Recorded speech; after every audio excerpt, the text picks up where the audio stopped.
삼성은 일본이 1990년대 조선 산업을 사양산업으로 분류해 대학 전공 과정도 축소하고 제작을 주문자 요구에 맞추는 게 아닌 꼴리는 대로 똑같이 찍어냈다. 자신의 실력을 정진할 생각은 안 하고 어떻게든 잘나가는 사람 발목을 잡을 생각에만 골몰하는 일본. 그러다가 배는 더더욱 규모가 커져가는데 실질적 연구미 기술이 따라오지 못해 이젠 중국과 같은 수준이 된 듯하다. 완벽함에 더욱 치가 떨리도록 할 수 있는 계기가 되었군요. 더욱 정진하지요. 한국은 전통적으로 뛰어난 조선 기술을 가졌습니다. 자긍심을 가지고 다이아몬드길만 갑시다. 안녕하세요. 2년 전 현대글로비스 소속의 우리나라 선박 골드레이브는 미국 동부 해안에 좌초되었습니다. 또한 이 배가 좌초된 이후에 사고 원인을 놓고 거의 2년간 미국 당국은 조사를 벌여왔는데요. 그런데 이러한 사고 원인 달빛 이외에 일본은 야후 등 각종 포털에서 박장대소하며 한국을 조롱했습니다. 바로 한국의 사고의 원인이었으며 일본은 누명을 벗었다는 이야기가 나오면서 의기양양했다는데요. 그런데 이러한 일본의 분위기는 곧바로 180도 바뀌며 오히려 한국에 큰 전화위복이 되었다고 집니다. 일본에서는 뜻밖의 국제사회에서 오히려 한국을 신뢰하게 된 국면에 크게 당황하는 모습이 포착되는데요. 2년 만에 나온 현대글로비스의 골든레이회 사고 원인과 일본 반응 현재는 어떤 상황인지 살펴보겠습니다. 우선 2019년 9월경에 현대차를 4천에서 6천대가량 실은 골든레이가 미국 동부 해안에서 전복이 된 것인데요.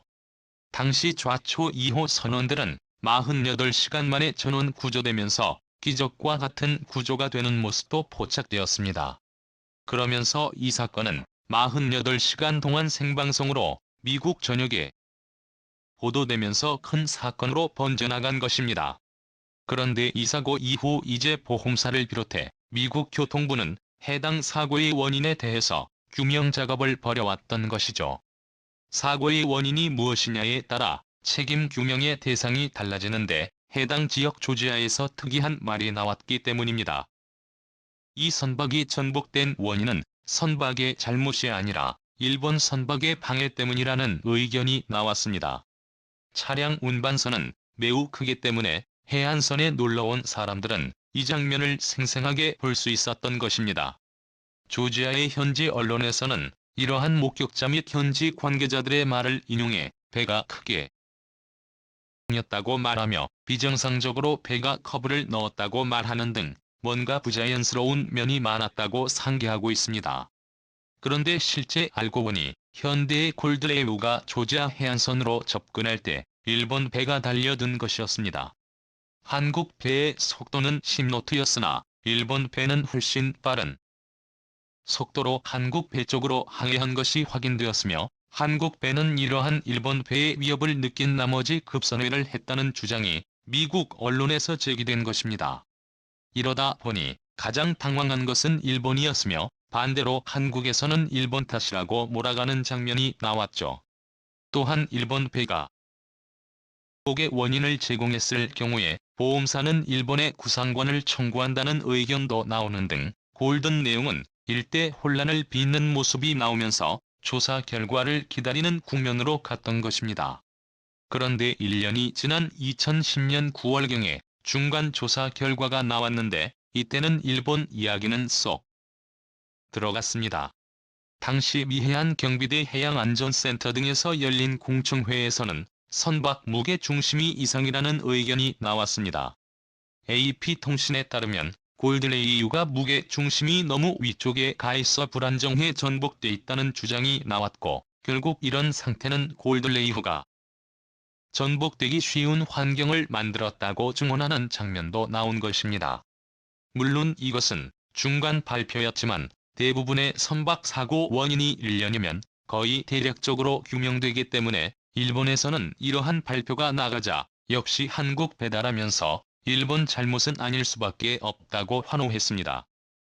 한국 배의 무게 중심이 이상이며 애초에 설계된 모든 일본과는 관련 없는 일이라고 반응한 것입니다.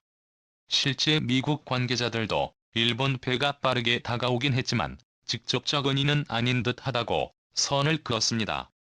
일본에서 특히 이것을 환호한 것은 다름 아닌 한국 배도 일본 내와 다를 게 없다는 점에서였습니다. 사실 지금까지 일본은 해상에서 수많은 배들이 두 동강나서 침몰되어 스타일을 많이 구겼습니다. 거의 매년 사고가 일어났다 하면 유독 일본 배 아니면 중국 배였기 때문에 일본은 자존심에 큰 상처를 입었죠. 특히 선조들의 배에서는 중국이나 일본이나 거기서 거기고 한국 배가 최고라는 말이 나올 때마다 일본은 안 그래도 한국의 조선업을 빼앗겼는데 중국과 동급이라는 소리를 들을 지경이라고 했습니다. 게다가 중국 매체에서는 그래도 우리는 배는 고장나서 자주 멈추긴 하지만 일본처럼 두 동강은 안 난다면서 일본 내에는 제대로 된 금속이 포함되는지 아니면 불순물이 섞인 철로 만드는지 궁금하다고 전했습니다. 실제 일본 배에서는 일본 제철에서 납품한 금속을 사용하고 이것이 문제가 된 것 같다는 의견도 받아했습니다. 이런 상황에 한국 배의 하중분배 설계 문제로 인해 배가 좌초되었다는 중간보고에 일본은 기뻐한 것입니다. AP통신은 이 조사는 거의 확정적이긴 하지만 조사관들이 1년을 더 조사해야 마무리될 걸로 보도했습니다. 그런데 실제 1년 뒤 발표된 조사에서는 좀 더 보완된 결과가 나오면서 사고 원인 조사가 마무리되었는데요. 앞서 다뤘던 대외하중 이상 문제는 맞지만 이것이 폐설기의 문제가 아닌 운영사의 실수로 밝혀진 것입니다. 해당 선박은 현대글로비스의 자회사가 운영하는 배로 애초에 평형수를 제대로 못 맞췄다는 것입니다. 평형수는 선박에 있어서 중요한 요소로 배가 좌초되지 않도록 적절하게 바닷물을 적재하는 것인데요. 이것을 한국 측에서 애초에 계산을 잘못했으며 선박에 1,500톤의 평형수를 싣지 않은 것으로 밝혀진 것입니다. 오랜 조사 기간에 비해서 너무나 허무하게 한국 회사의 단순 실수였다는 것이 결과로 밝혀진 것입니다. 그런데 뜻밖의 이러한 결과가 나오면서 상황이 180도 바뀌는 장면이 등장하게 되는데요. 한국의 현대글로비스는 잭팟이 터졌고 글로벌 운송사로 큰 신뢰를 얻게 되는 양상이 펼쳐진 것입니다. 이것이 어떻게 된 상황이냐면 우선 일본에서는 최종 결과가 발표되자 역시나 기뻐하는 모습이었습니다. 물론 배가 설계가 잘못되어 배 자체가 전복된 것이 일본으로서는 가장 바라는 시나리오겠습니다만 미국 교통당국은 현대미포조선이 건조한 골든의 설계에는 전혀 문제가 없다고 못을 박았습니다. 이 배는 2017년에 건조된 최신 선박이었기 때문에 내심 일본에서는 반 문제 제기를 받았던 것이었죠.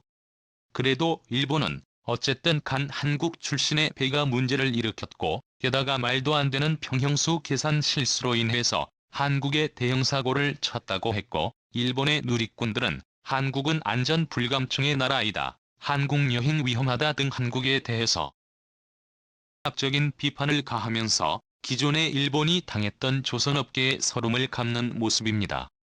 그런데 이것을 부정적으로 본 것은 일본밖에 없었는지 글로벌 선박업계에선 정반대의 일이 일어났는데요. 바로 폭스바겐사가 현대글로비스에 유럽 물량 전체 자동차 운송을 맡겨버린 결정을 한 것입니다. 골든 데이호가 차량 운송 선박이었고 좌초되었다는 점을 감안하면 정반대의 결정이 난 것이죠. 일본에서는 이에 대해 폭스바겐이 미국에서 대형 최초 사고를 일으킨 현대글로비스의 일을 맡겼다며 유럽에서는 또다시 사고가 날 수 있다는 우려를 하며 폭스바겐의 결정에 대해서 황당하다는 의견을 냈는데요. 그러나 폭스바겐은 아예 현대글로비스를 통해 해상 운송을 2014년까지 하겠다고 발표한 것입니다. 이는 현대글로비스 그룹 역사상 최대의 계약이며 운송업계에서는 매우 이례적이라고도 이야기됩니다.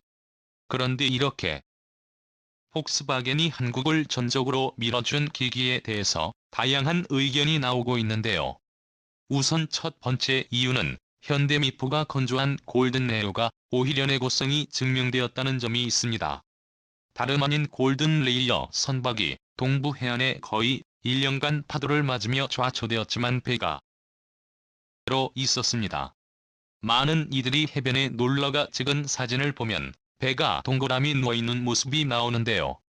일본 선박들은 대부분 두동강이 나고 원유가 유출되어 모리셔스의 해변을 심각하게 오염시키기도 했습니다. 하지만 골든 내용은 오염이 거의 일어나지 않은 데다 선박은 1년 동안 외부 손상이 보이지 않았습니다. 반면 최근 포르투갈 인근에서 발생한 똑같은 일본의 자동차 운반선에서는 화재가 일어난 모습입니다. 일본에서는 한국 배터리 문제라고 지적하고 있으나 일본 선박 문제도 충분히 제기되는 상황입니다. 배가 과도하게 흔들려 땅이 충격을 받아 화재로 번질 가능성이 적지 않기 때문입니다. 일각에서는 폭스바겐이 부인이 5년간 현대글로비스의 일감을 몰아준 게 아니라는 의견이 나오기도 했습니다. 현재와 같이 반도체 부족으로 인한 차량 공급에 지연이 있을 때에는 고객과의 약속이 가장 중요하므로 믿을 만한 한국 선박을 사용하는 한국의 운송사에 이 일을 맡기는 것이 가장 중요하다는 의견인 것입니다. 한편 현대글로비스는 이러한 글로벌 회사들이 자신을 신뢰하자 운송선단을 대증가시키고 있는 모습입니다. 피트C라는 자동차 운반선을 작년까지 100여 척 가깝게 증가시켜 선단을 꾸리고 있는 상황이며 현대미포조선, 현대중공업 등 현대계열사 등의 관련 발주를 부지런히 진행하는 모습이라는 것입니다. 또한 현대글로비스는 일본 차량 선박 화재에서 보았듯 이러한 것에 애초에 대비하는 모습도 보이는데요. 전 세계 자동차 운반선 시장에서 업계 최초로 전차 맞춤형 운송 솔루션을 구축해 탑재한 것입니다. 차량을 따로 관리하고 배터리 등 위험물질의 분리 등 맞춤형 솔루션으로 선주를 안심시킨다는 것입니다. 일본에서는 지속적으로 LG 배터리가 문제라고 제기하지만 업계에선 그럼 왜 일본 내에서만 불안해라며 일본 배가 하게 요동치거나 내구성 문제도 있고 또한 전기차 시대의 9세대의 화물선으로 옮긴 문제도 있다며 현대글로비스는 애초에 이런 점을 보완하고 선적과 하역 등 최고의 서비스로 선조에게 보답하겠다는 것이죠.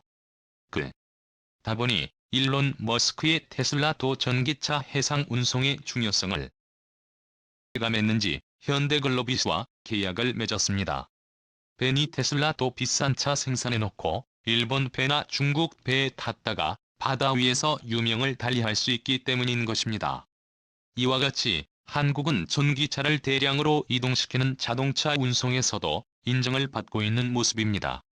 일본은 사고 결과에 박수를 쳤지만 오히려 글로벌 자동차 회사들은 한국 선박 회사들을 더 급하게 수배하고 있으며 그나마 일본이 매달리고 있던 중형 벌크선 조차 한국의 중소형 조선소에 몽땅 빼앗기는 시나리오인 것입니다.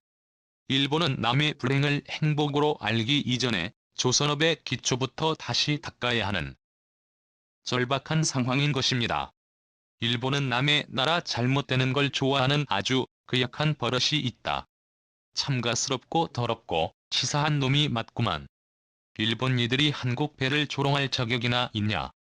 정신 나간 일본인들 안행수 먹고 정신 차려라.